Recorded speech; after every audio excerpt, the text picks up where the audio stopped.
1. Mahkamah berwenang mengadili permohonan akuo. 2. Para pemohon memiliki kedudukan hukum untuk mengajukan permohonan akuo. 3. Pokok permohonan para pemohon tidak beralasan menurut hukum untuk seluruhnya. Berdasarkan Undang-Undang Dasar Negara Republik Indonesia tahun 1945 dan seterusnya, amar putusan mengadili menolak permohonan para pemohon untuk seluruhnya.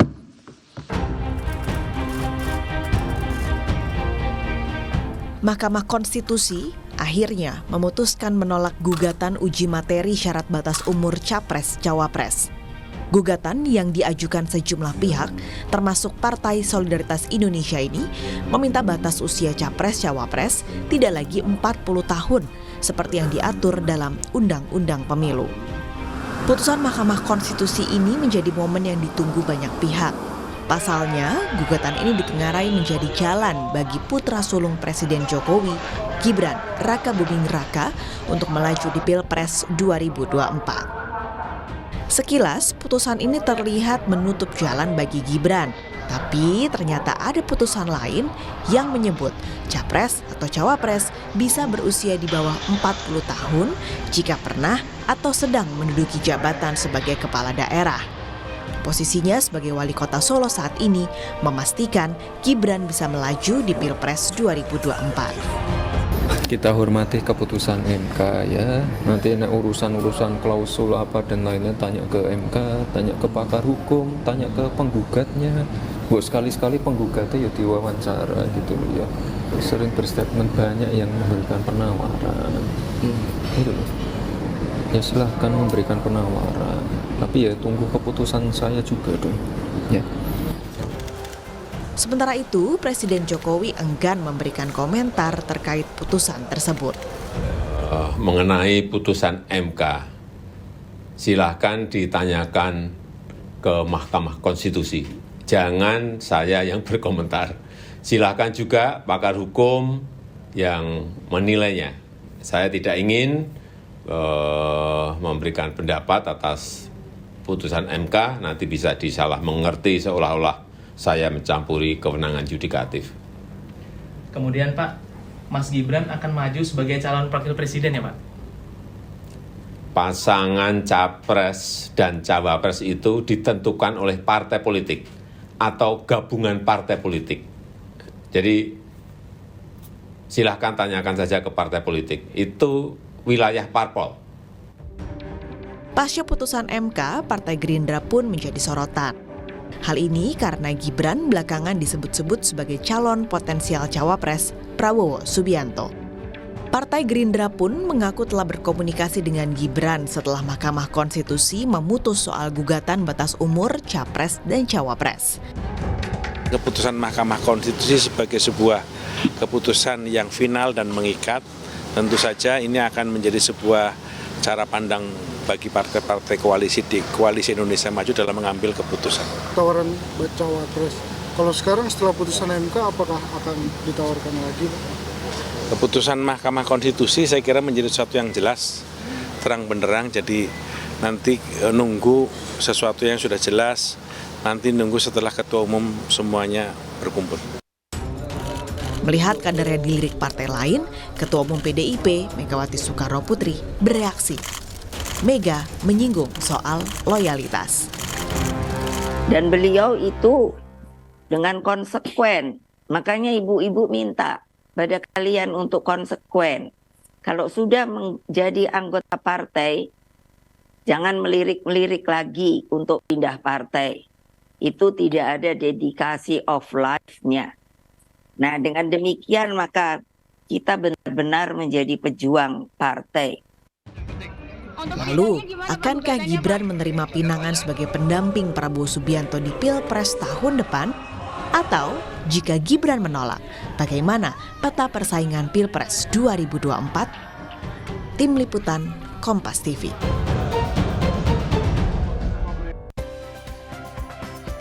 Saudara, putusan Mahkamah Konstitusi terkait dengan persyaratan Capres-Cawapres ini menuai polemik. Putusan ini dinilai membuka jalan bagi putra sulung Presiden Jokowi, Gibran Rakabuming Raka, untuk melaju di Pilpres 2024. Lalu apa yang harus dikritisi dari putusan ini?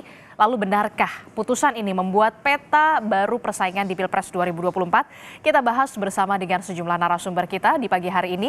Sudah ada pengamat politik dari Universitas Al-Azhar Indonesia, Kang Ujang Komarudin. Assalamualaikum Kang Ujang.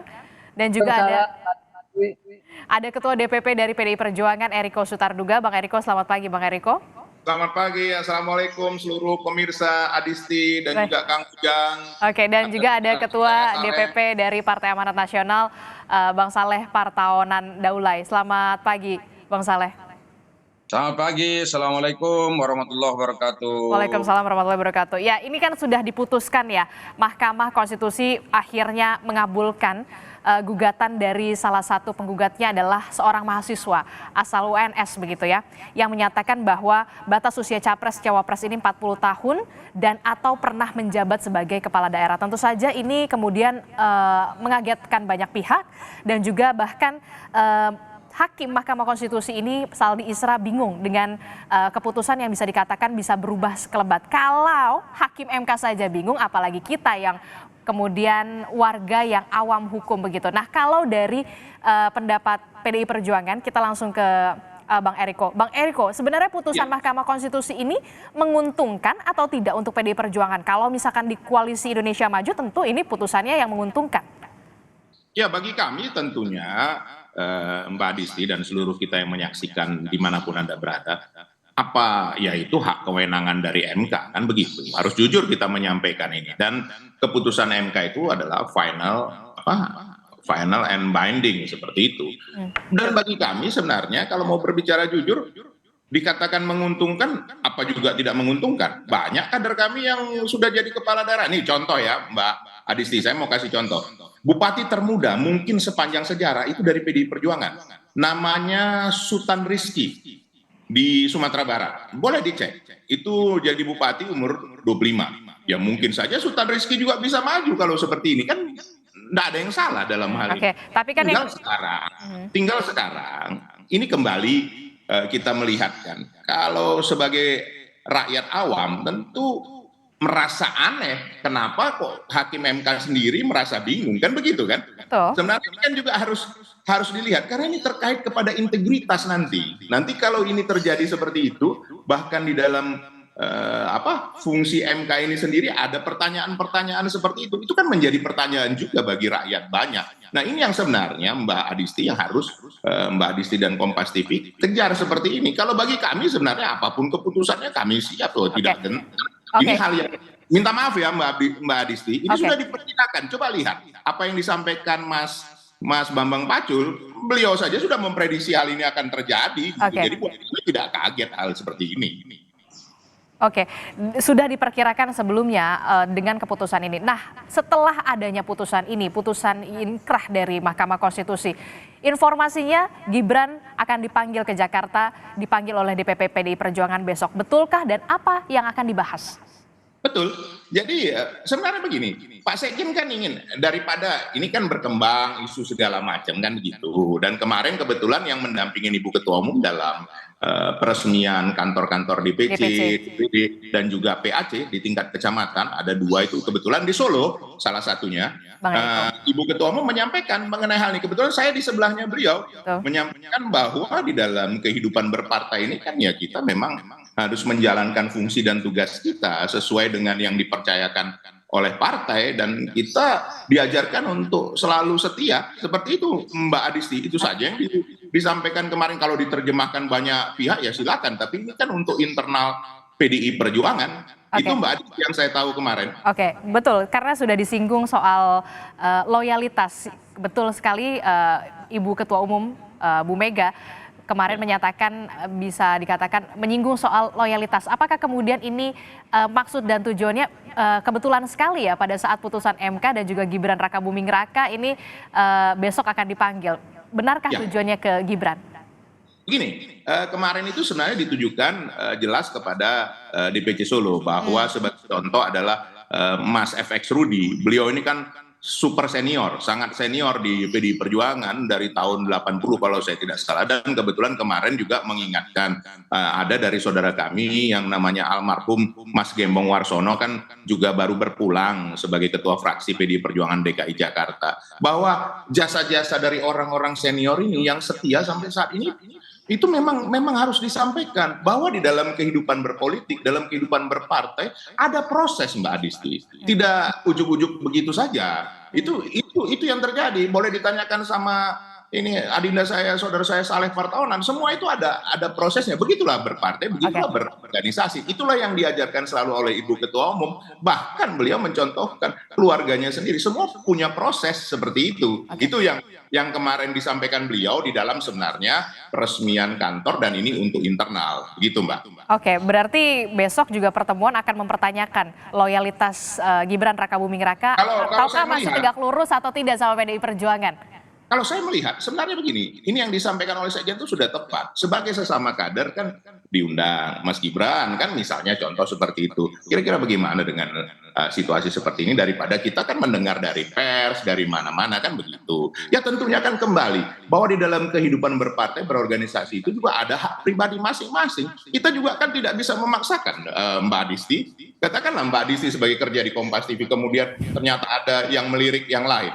Ini kan bergantung kepada Mbak Adisti juga dalam menentukan kepada pribadi masing-masing. Jadi ya menurut kami ini hal yang sah-sah saja, tidak perlu misalnya tertutup, tersembunyi, justru diajak berbicara. Bagaimana? Nah dari situ kan tentunya kita bisa melihat sejauh apa sebenarnya. Jangan-jangan Mbak Adisti ternyata tidak ada hal yang seperti itu, cuma dugaan-dugaan saja. Ini kan yang menduga-duga ini yang kadang-kadang tidak enak kan Mbak Adisti. Jadi langsung mempertanyakan secara langsung ya kepada Gibran, apakah tertarik dilirik oleh partai lain ataukah masih loyal tegak lurus kepada PDI Perjuangan, begitu? Ya artinya kan tidak ada yang salah dalam hal ini, Mbak Adisti. Itulah namanya sebagai sesama kader, apalagi beliau sebagai sekretaris jenderal menanyakan kepada Mas Gibran, apapun kan Mas Gibran sebagai adik, sebagai katakan yang lebih muda, kan itulah enaknya berpartai, itulah nikmatnya berpartai, berkomunikasi, bertukar pikiran, kemudian ada hal apa sebenarnya, jangan-jangan besok kalau kita mau menduga-duga, mau berandai-andai, enggak ada Mas, wong saya gini-gini aja, kan begitu, wong saya menjalankan tugas, ya kita lihatlah ke depannya seperti apa. Begitu loh Mbak Adisti. Nanti kita akan tunggu jawaban dari Gibran Rakabuming Raka berarti besok ya. Benar. Oke. Saya langsung ke Bang Saleh Daulay. Bang Saleh, katanya kalau dari Partai Gerindra sendiri, dari Pak Muzani bilang sudah ada memang komunikasi ke Gibran Rakabuming Raka after putusan Mahkamah Konstitusi. Dari Koalisi Indonesia Maju sendiri seperti apa sebenarnya? Ya, pertama saya tentu ya harus menghormati putusan dari Mahkamah Konstitusi itu. Karena bagaimanapun juga kita kan negara hukum. Jadi apapun yang diputuskan oleh Hakim Konstitusi, yang kalau kata Bang Eriko tadi adalah sifatnya final dan mengikat, maka karena itu kita hormati. Tapi saya kemarin juga termasuk yang terkejut ya, karena ada pertama kan putusannya sekitar pukul 12.30. yang tidak mengabulkan gugatan para pemohon secara keseluruhan. Kemudian pada pukul 2 lebih gitu ada lagi putusan baru yang katakan mengabulkan sebagian daripada gugatan dari pemohon yang baru, yaitu mahasiswa UMS tersebut ya.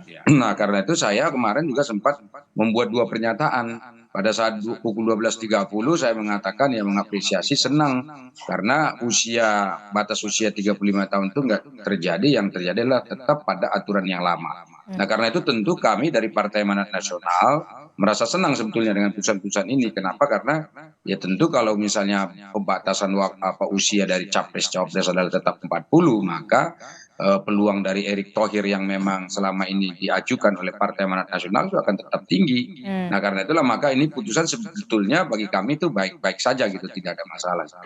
Tetapi karena ada putusan yang kedua yang katakanlah berarti menutup ataupun mengganti putusan yang pertama, maka diperbolehkan yang usia 35 tahun. Nah ini jadi muncul pertanyaan kepada kami misalnya, bagaimana nanti kalau misalnya Gibran ditawari untuk menjadi cawapresnya Pak Prabowo. Nah, kalau saya tentu pertama tidak mau mencampuri dulu nih urusannya PDI Perjuangan dalam konteks misalnya kader dan pencalonan capres cawapresnya. Karena apa? Karena ya tadi tentu nanti kita lihat bagaimana dinamika yang terjadi di PDI Perjuangan tanpa harus kita intervensi. Karena tentu nanti akan ditanyakan kembali kepada Mas Gibrannya, apakah dengan tawaran-tawaran, kalau memang ada tawaran itu nanti beliaunya mau untuk mengambil. Nah, kalaupun misalnya dia mau ambil, lalu bagaimana komunikasi dengan PDI Perjuangan? Nah, prinsipnya bagi kami adalah bagaimana agar menjaga pemilu yang akan datang itu tetap bermartabat, dilaksanakan secara jujur, adil, dan terbuka. Nah, karena itu ini menjadi penting ya, itu hal yang pertama. Kemudian yang kedua, tentu nanti tawaran itu kan akan diajukan oleh Koalisi Indonesia Maju. Nah, Koalisi Indonesia Maju itu harus berbicara dulu, bertemu dulu. Nah, sampai putusan kemarin dikeluarkan oleh Mahkamah Konstitusi, ketua-ketua umum partai politik kan belum bertemu. Termasuk diantaranya ketua umum kami, yaitu Ketua Umum Partai Amanat Nasional, Bang Zulkifli Hasan, itu sekarang sedang menemani Presiden Republik Indonesia untuk melakukan kunjungan ke Beijing dan Riyadh. Nah, kalau ke Beijing ya tentu hubungan bilateral ya, terkait dengan ekonomi dan politik. Sementara yang kunjungan ke Riyadh nanti khusus untuk membicarakan soal perdamaian di Timur Tengah terkait dengan perang yang terjadi di Palestina. Nah, ini saya kira ya pasti ada proses lah di sana. Oke, berarti ada proses untuk musyawarah untuk mufakat ini akan berkumpul ketua umum dari partai politik Koalisi Indonesia Maju setelah Ketum PAN ini pulang ya dari kunjungan kerja di luar negeri mendampingi Pak Presiden. Lebih tepatnya setelah seluruh ketua umum partai politik yang ada di Koalisi Indonesia Maju bisa bertemu dan berbicara secara langsung terbuka. Karena memang prinsip di Koalisi Indonesia Maju ini adalah tidak boleh ada yang ditinggalkan. Semua harus duduk bersama. Jadi ini secepatnya, insya Allah secepatnya. Dalam pekan ini? Waktu kan masih ada nih, setidaknya kalau memang tetap tanggal 19 dilakukan pendaftaran ya masih adalah 4-5 hari ke depan untuk duduk lagi. Itu pendaftarannya kan tanggal 19, ditutupnya kan tanggal 25. Jadi masih cukup waktu lah kita untuk mendudukkan persoalan ini secara baik-baik. Dan sekaligus juga untuk melihat bagaimana perkembangan terakhir terkait dengan elektoral, terkait dengan dinamika politik ya pasca putusan Mahkamah Konstitusi itu. Oke, kita akan lihat bagaimana kemudian pertemuan akan dilakukan oleh Koalisi Indonesia Maju sambil menunggu kepulangan dari Ketua Umum Partai Amanat Nasional. Masih ada waktu begitu ya untuk membahas ini soal ini, dan Partai Amanat Nasional sendiri tetap menyodorkan nama Erick Thohir berarti ya, walaupun memang putusan MK sudah mengabulkan soal kepala daerah ini. Jadi begini kan prinsipnya di Koalisi Indonesia Maju itu sebetulnya kan calon-calon wakil presidennya sudah banyak tuh. Artinya sudah ada. Ya kita dengar Pak Erlangga kemarin masih mau, ya kan. Kemudian ada Pak Yusril Iza Mahendra juga bersedia gitu. Kemudian kami mendorong Erick Thohir untuk maju. Kemudian ada AHY yang juga saya kira masih bisa berpotensi juga untuk menjadi cawapres. Nah, masalahnya adalah dari calon-calon yang ada ini kan sebetulnya kita tidak pernah merasa ragu untuk mendorong mereka. Nah, ditambah lagi misalnya kalaupun ya nanti misalnya Gibran ditawarkan, berarti bertambah lagi cawapresnya. Nah, sekarang kita tinggal di Koalisi Indonesia Maju ini memperbincangkan bagaimana caranya supaya menang. Dari seluruh cawapres yang ada itu mana diantaranya cawapres yang paling menguntungkan dan bisa membawa gerbong besar Prabowo ini bisa meraih kemenangan. Karena kita jangan sampai misalnya sudah 3 kali kami misalnya Partai Amanat Nasional mendukung Prabowo ini malah yang sekarang malah nanti malah kerepotan gitu. Jadi persaingan bisa dikatakan semakin ketat ini, nama Erlangga, kemudian juga ada nama Pak Erik, kemudian ada Bang Yusril, ada juga yang kemudian ini menguat sekali namanya adalah setelah putusan MK adalah Gibran Rakabuming Raka. Saya langsung ke Kang Ujang. Kang Ujang, dengan putusan ini tentu saja akan membuat peta persaingan baru. Anda melihatnya akan seperti apa? Pertama, tentu saya tidak kaget dengan putusan ini ya. Sudah saya sampaikan ke teman-teman media. Bulan lalu saya dapat bocoran persis putusannya seperti ini gitu. Saya dapat bocoran bahwa hakim-hakim itu menolak, lalu ada satu hakim yang melobi sana sini, ya akhirnya keputusannya diterima. Apa yang disampaikan Prof. Saldi Isra itu ya betul-betul yang saya terima bocoran itu 1 bulan yang lalu.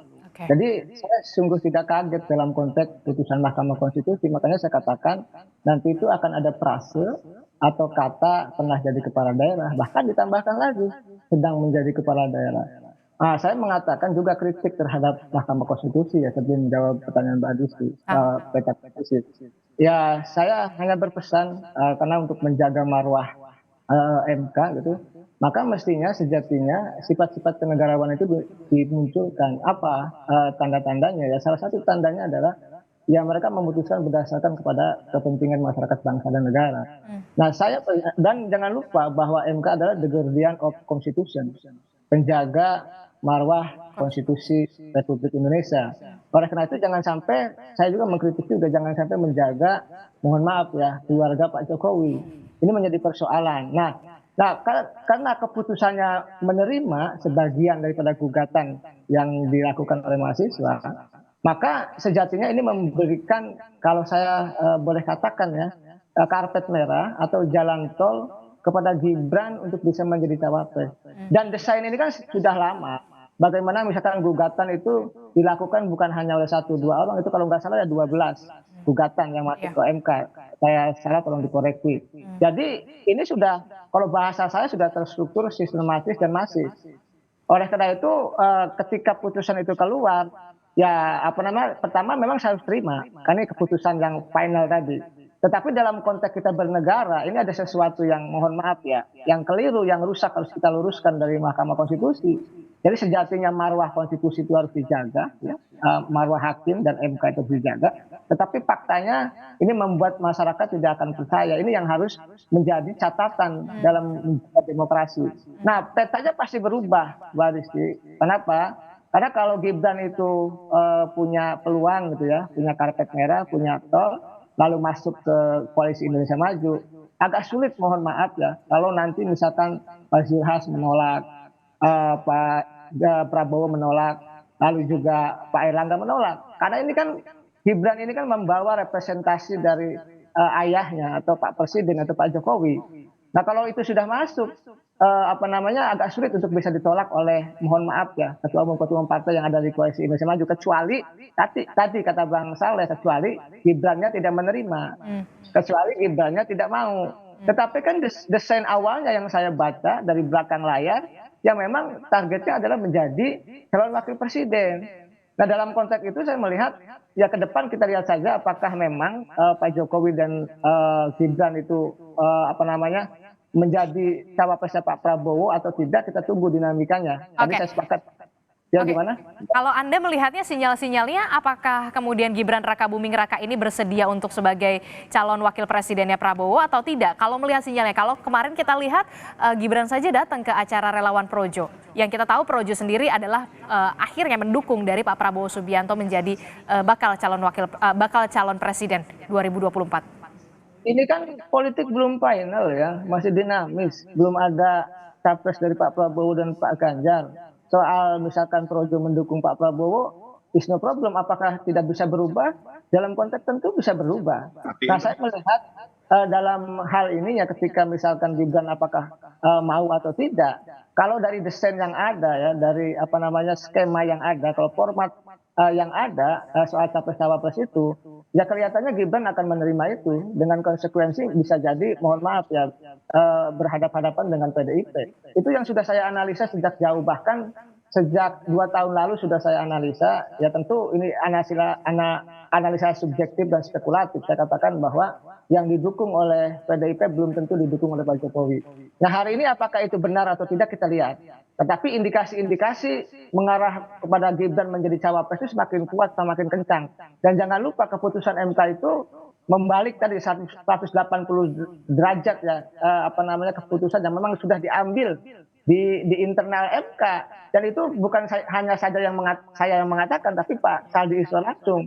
Nah dalam konteks itu ya maka kita melihat ke depan harus kita koreksi bersama-sama bahwa mohon maaf MK harus kita kritisi, MK harus kita jaga marwahnya agar memang kepentingan ke depan adalah bagaimana MK menjaga marwah konstitusi, bukan menjaga mohon maaf ya keluarga Pak Jokowi atau menjaga Gibran, memuluskan jalan Gibran. Kalau ini terjadi maka ya mohon maaf masyarakat tidak akan percaya lagi. Dan saya menerima putusan itu dengan pahit ya, karena tadi saya sepakat dengan Bang Saleh Daulay ketika keputusan pertama saya itu breaking news di salah satu TV, ya kalau ditolak bagus saya bilang. Tentu ini kita akan sama-sama menjaga demokrasi bersama-sama dengan MK, tapi faktanya dengan keputusan yang kedua ketika itu menerima dan itu meyakinkan saya bahwa bocoran yang saya terima sebulan yang lalu itu menjadi sebuah kenyataan yang bagi saya tidak aneh untuk melihat konstruksi politik belakang layar Republik Indonesia ini. Oke, menjadi keputusan MK bisa dikatakan tadi mengutip dari Kang Ujang menjadi pil pahit begitu ya bagi warga khususnya begitu. Dan kebetulan sekali kemudian tadi sudah saya singgung Bu Mega, Ketua Umum PDI Perjuangan ini sempat menyinggung soal loyalitas. Apakah ini kemudian menjadi alarm peringatan kepada Gibran Rakabuming Raka karena besok Gibran Rakabuming Raka ini akan dipanggil oleh DPP PDI Perjuangan? Jangan dijawab dulu Kang Ujang, kita jeda sejenak. Terima kasih Anda masih bersama kami di Sapa Indonesia Pagi. Saudara, kita masih membahas dari putusan MK yang kemudian ini bisa ditafsirkan menjadi karpet merah bagi salah satu nama yakni Gibran Rakabuming Raka untuk melenggang secara mulus sebagai bakal calon wakil presiden di 2024. Entah itu dari koalisi Indonesia Maju ataukah dari kemudian koalisi Pak Ganjar. Ini yang masih menjadi tanda tanya. Nah, menyambung dialog kita tadi, Kang Ujang, kemarin Bu Mega, Ibu Ketua Umum PDI Perjuangan dalam pidato sambutannya di DPC soal di Kota Solo ini sempat menyatakan menyinggung soal loyalitas. Jika seseorang sudah masuk di dalam partai, jangan melirik-lirik lagi partai yang lain. Apakah ini kemudian menyinggung ke Gibran, merupakan bentuk peringatan, alarm secara tersirat? Ya kalau kita lihat dari statement Ibu Mega, maka berlaku kepada semua ya, semua kader PDIP di seluruh Indonesia. Tetapi dalam konteks ucapan itu juga bisa spesial juga mengarah pada Gibran yang tadi diisukan bisa menjadi cawapresnya Pak Prabowo. Nah, saya sih melihatnya ada dua makna itu yang bisa saya baca dan bisa saya tafsirkan. Nah, oleh karena itu ya nanti kan Gibran dipanggil, akan diklarifikasi, dimintai keterangan apa jawabannya. Karena desain Prabowo Gibran itu kan sudah lama. Sudah tadi TSN terstruktur sistematis dan masif sehingga MK pun tadi yang ajaib ya keputusannya yang katakanlah menerima gugatan sehingga Gibran bisa menjadi cawapres. Ya tentu ini peringatan yang menurut saya keras ya dari Ibu Mega walaupun dengan bahasa yang halus begitu bahwa memang kader ya harus loyal, kader ya harus setia, kader ya harus berdarah-darah berjuang di partai untuk bisa katakanlah tahap demi tahap melalui mekanisme partai sehingga menjadi katakanlah pemimpin tertinggi ya, menjadi pemimpin puncak di Republik ini. Kan partai ini kan kawah canda di muka kepemimpinan bangsa. Jadi kalau misalkan banyak kader yang tidak loyal, maka sesungguhnya partai itu sangat dirugikan. Nah, makanya Bang Saleh itu, Bang Eriko, ada ini kan loyalis-loyalis di partainya masing-masing dan beliau kan orang-orang hebat di partainya masing-masing. Biasanya orang yang loyal itu adalah orang-orang yang hebat. Nah, dalam konteks Gibran ini saya mengatakan yang bisa jadi bahwa apa yang disampaikan oleh Ibu Mega adalah salah satu peringatannya kepada Mas Gibran dan tentu berlaku umum kepada seluruh kader PDIP. Oke, itu bisa menjadi peringatan keras untuk Gibran Rakabuming Raka. Nah, kalau kita melihat juga, menyimak juga kembali, mereview kembali pernyataan Bu Mega kemarin juga menyatakan bahwa untuk urusan cawapres ini tunggu hak prerogatif saya keluar dari mulut saya karena ini merupakan kepentingan warga, bukan anggota keluarga. Apakah ini kemudian juga menyinggung kembali soal itu? Ya tentu ya, saya melihat kan ada hubungan-hubungan yang kadang-kadang baik, kadang-kadang tidak ya antara PDIP atau Ibu Mega dengan Pak Jokowi. Banyak sekali Ibu Megawati mengkritisi sesuatu yang katakanlah dianggap yang kurang dari Pak Jokowi. Dan itu hal yang bagus-bagus saja ketika Ketua Umum Partai mengingatkan kadernya, mengingatkan petugas partainya untuk loyal, untuk menjaga kesetiaan, menjaga institusi partainya. Karena ini kan menjadi contoh dan teladan bagi rakyat Indonesia. Kalau contohnya baik artinya loyal kan akan menjadi nilai positif bagi partai. Tetapi kalau misalkan tidak loyal lalu pindah partai hanya kepentingan pragmatis, ini kan sungguh merugikan partai itu. Dan saya sih sepakat dengan Ibu Mega ya bahwa kita dimanapun siapapun ketika sudah memilih menjadi kader ya harus mati-matian setia untuk membela partai dan ikut keputusan partai apapun keputusan itu. Makanya saya katakan keputusan MK itu saya pribadi sebagai akademisi ya sebagai pengamat, walaupun pahit saya terima, walaupun saya menolak dan mengkritisinya habis terkait dengan keputusan itu, tapi ya harus diterima. Begitu juga apa yang diputuskan oleh partai ya harus diterima. Oke, kita semua pasti harus menerima, tetap harus menaati apapun putusan dari Mahkamah Konstitusi. Nah, kalau melihat pernyataan dari Bu Mega ini soal kemarin menyinggung soal loyalitas, kemudian soal menyinggung cawapres ini adalah untuk kepentingan warga bukan anggota keluarga. Anda melihatnya hubungan antara Bu Mega dengan Pak Jokowi ini sudah mulai bisa dikatakan panas dingin atau seperti apa kalau Anda melihatnya?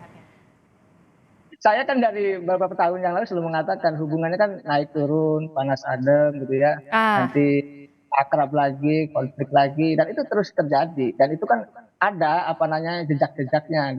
Bahkan ya saya sebut jejak digital ya, pernyataan-pernyataan saya di teman-teman media. Dan dalam konteks sejarah PDIP dan hubungan Pak Jokowi ya seperti itu. Dan terakhir kan dengan Kaisang menjadi ketua umum PSSI, mohon maaf, PSI saja sudah jelas bahwa itu adalah, mohon maaf ya, dalam konteks tertentu melanggar ADRT yang sejatinya harusnya satu keluarga satu partai, walaupun dibantah kakaknya berbeda dan lain sebagainya. Tapi itu kelihatannya hanya bentuk komunikasi PDIP kepada publik agar ya positif lah kira-kira menjaga ruh partainya. Nah, saya meyakini apa yang disampaikan Ibu Mega adalah sebuah statement yang bijak ya untuk menjaga institusi kepartaian tadi agar menjaga loyalitas ya siapapun. Ya memang agak sulit ya, Pak Jokowi memang kelihatannya ingin soft landing. Soft landing tapi. Ya, tetapi kelihatannya agak gerabak-gerubuk gitu, agak ketakutan itulah yang membuat Pak Jokowi ya senggol sana senggol sini ya. Tadi agak tidak terlalu akrab misalkan dengan PDIP, tidak terlalu nyaman dengan PDIP, sehingga membuat garis sendiri, dan itu sesungguhnya bisa bertentangan dengan apa yang menjadi kebijakan PDIP. Tetapi itulah hubungan politik ya, hubungan manusia.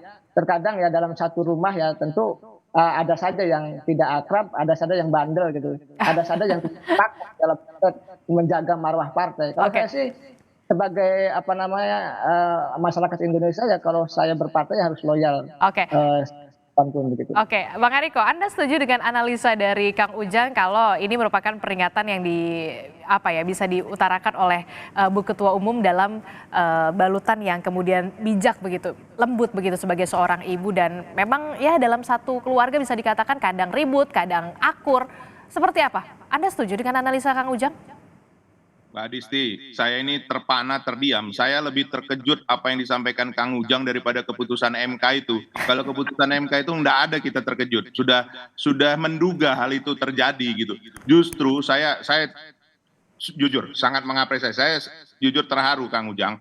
Apalagi Kang Ujang memakai pakaian berwarna merah. Belum pernah saya lihat Kang Ujang seperti ini. Jujur Mbak Adisti, luar biasa. Terima kasih Kang Ujang. Saya melihat ada dua pengamat yang luar biasa, Kang Ujang sama Dinda Adipre itu berbicara apa adanya, tidak ada satu beban. Itulah yang benar yang disampaikan Kang Ujang. Hidup ini semua adalah pilihan Mbak Adisti.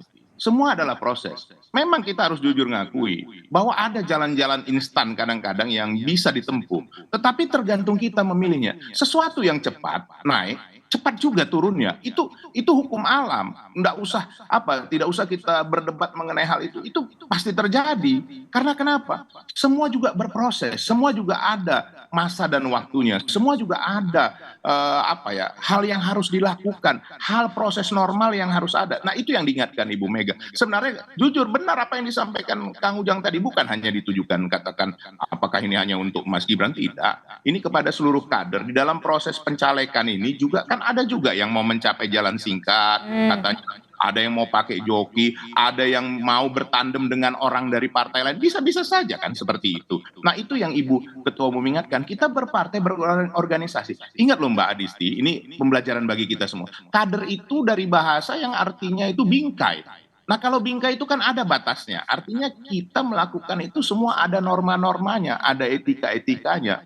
Nah, itulah yang membuat partai ini bisa berjalan langgeng dan juga semakin baik, semakin besar. Apakah sudah sempurna? Belum. Pasti ada saja yang mengakibatkan ya katakanlah friksi-friksi atau dinamika-dinamika ada. Nah, saat ini memang saya banyak menerima ini WA. Ini Bang, apakah ini memberikan karpet merah? Saya sampai pikir jawab, kenapa sih harus karpet merah? Kenapa sih nggak karpet biru? Sekali-sekali ya dari adinda saya Saleh Partaunan Daule, kenapa mesti harus karpet merah? Kan begitu kan? Nah, ini sekali lagi Mbak Adisti, kembali pilihan.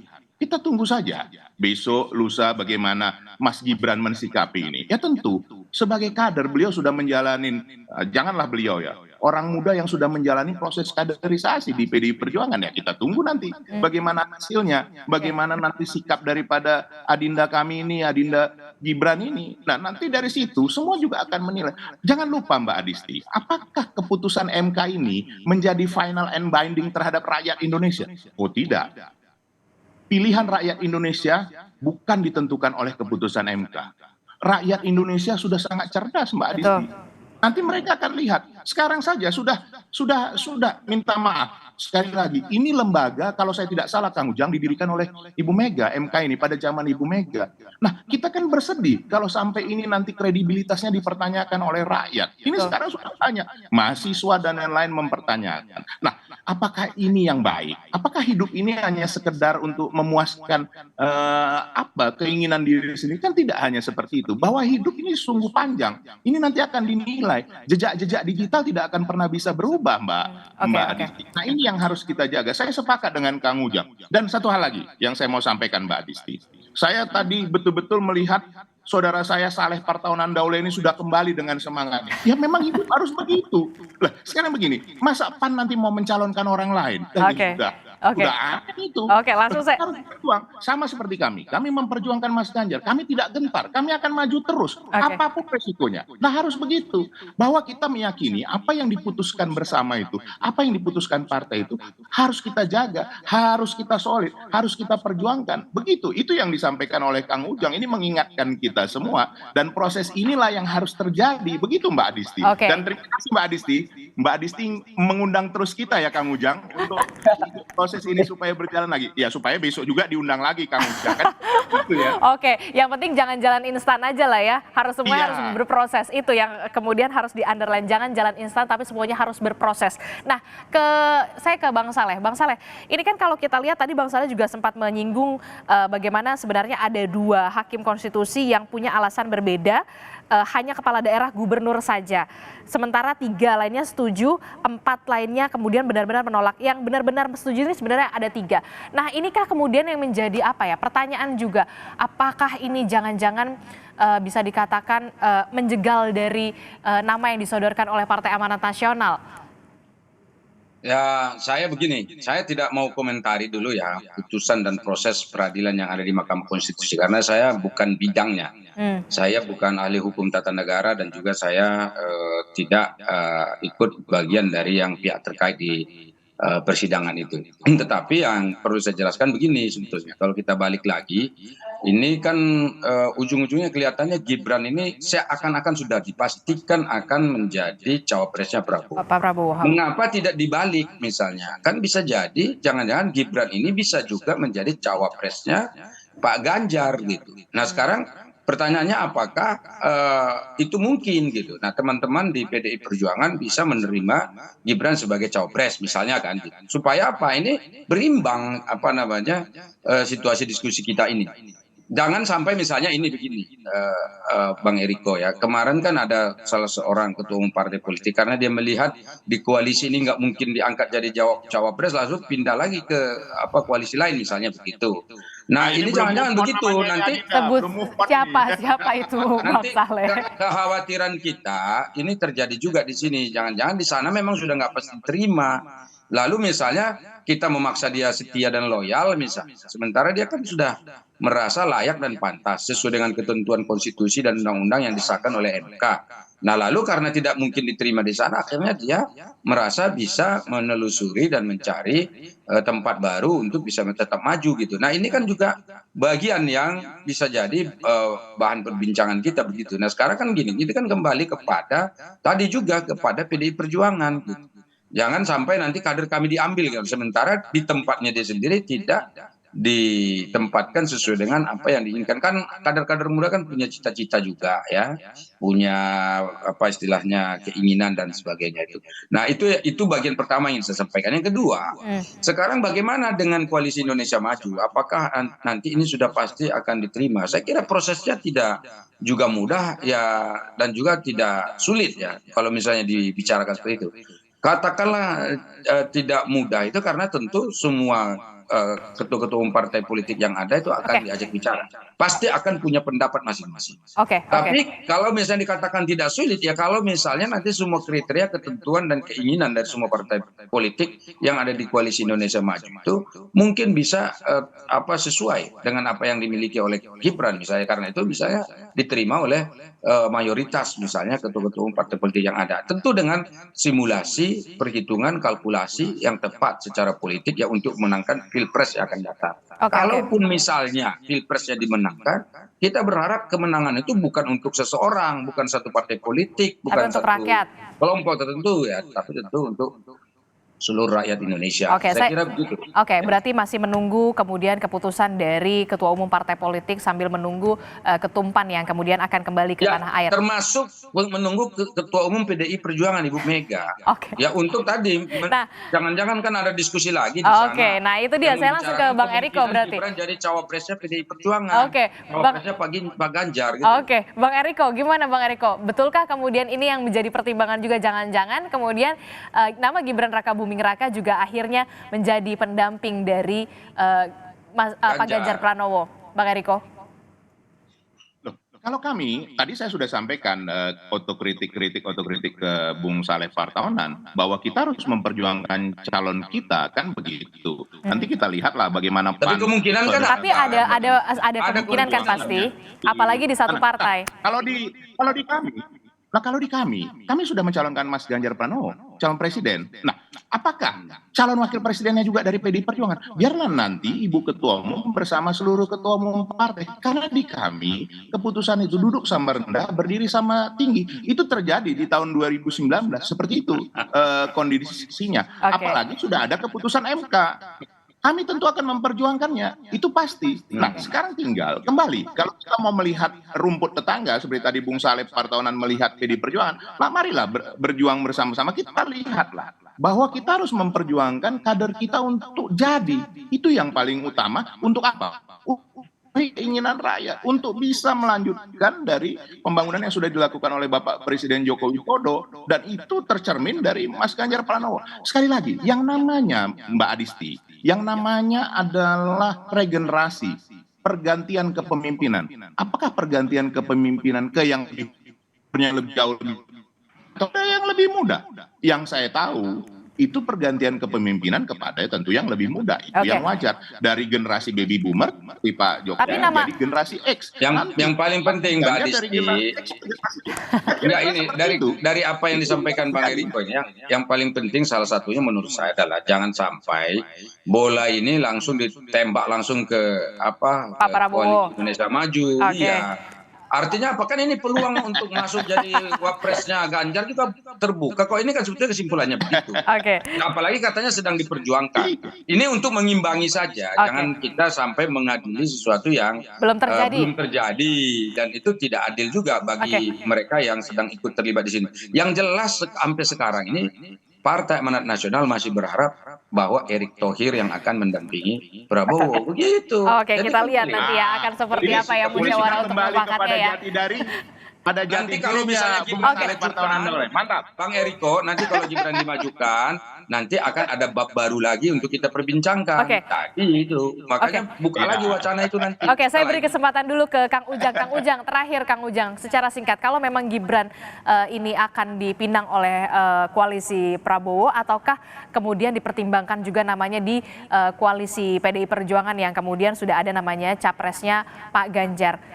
Anda melihatnya seperti apa? Ya, di politik memang tidak ada yang tidak mungkin. Tetapi saya membaca gitu ya, Pak Hasto pernah membuat statement di media bahwa menolak batas minimal ya penurunan usia dari 40 ke 35 tahun, bisa dicek itu. Artinya dalam konteks itu ya secara resmi Pak Sekjen PDIP sejatinya menolak, mohon maaf ya, ke Gibran arahnya. Tetapi apakah nanti bisa gitu dikalkulasi untuk bisa menjadi cawapresnya Pak Ganjar? Ya dalam politik serba mungkin ya, serba bisa begitulah. Kita lihat saja nanti endingnya seperti apa. Tentu kita lihat dinamikanya ya, karena bagaimanapun kan keputusan elit itu akan melihat juga dinamika yang berkembang di tengah-tengah masyarakat. Begitu Mbak Adisti. Oke, setelah adanya putusan Mahkamah Konstitusi berarti tidak ada yang tidak mungkin. Apakah bisa di koalisinya Pak Ganjar atau di koalisinya Pak Prabowo? Kita akan tunggu saja bagaimana dinamika politiknya. Apalagi kemudian kita tahu besok Gibran Rakabuming Raka ini akan dipanggil oleh DPP PDI Perjuangan untuk dimintai keterangan. Baik, terima kasih informasinya. Sudah berkenan hadir di Sapa Indonesia Pagi. Ada Bang Saleh Daulay dari Partai Amanat Nasional dan juga ada dari Bang Eriko Sutarduga dari PDI Perjuangan dan juga ada Kang Ujang Komarudin telah bergabung bersama kami. Terima kasih Bapak-bapak untuk perspektifnya dan juga pandangannya di pagi hari ini.